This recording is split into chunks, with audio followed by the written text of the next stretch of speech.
Papakain na tayo, dito naman tayo sa Drip Outdoors. Hi guys, Vince here and welcome back to Drip. Walang tayo ng dog food dito and ibibigay natin to sa mga aso natin sa likod. Dito sa ating Drip Outdoors, una natin papakainin ng ating mga koi and mga goldfish. At dahil nga real time tayo nagpapakain, hawak ko yung isang phone, ibuboost na lang natin tong pagkain ng koi dito. So 3 scoops yung pinapakain ko sa kanila para na to sa buong goldfish box natin. Dito na natin saboy para dito sila magkakagulo.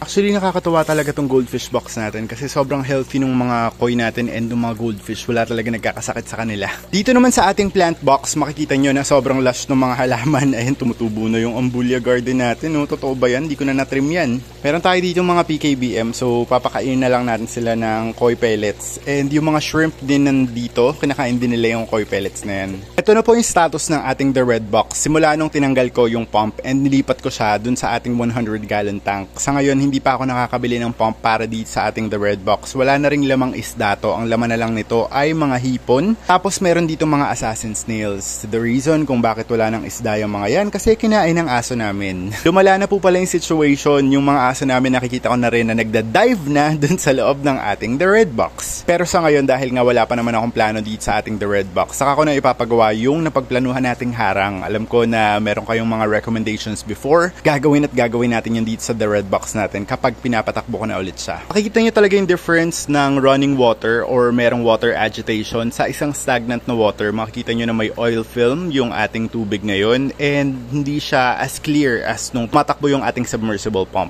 So dahil nga may mga hipon dito at assassin snails, magsasaboy lang tayo dyan ng Integra. Yan yung papakain natin sa ating mga assassin snails and mga hipon. Favorite na favorite nila yan. Super humaba na rin yung mga photos natin dyan. Grabe. Wala akong ginagalaw dito sa ating The Red Box. Hinahayaan ko lang talaga sila dyan. Dito naman sa ating 40 gallon tank, meron tayo ditong nag-iisang apple snail and mga ABT na guppy. Mga kalunto, tagakain ko lang sila ng mga kitikite para hindi lang madumihan yung tubig.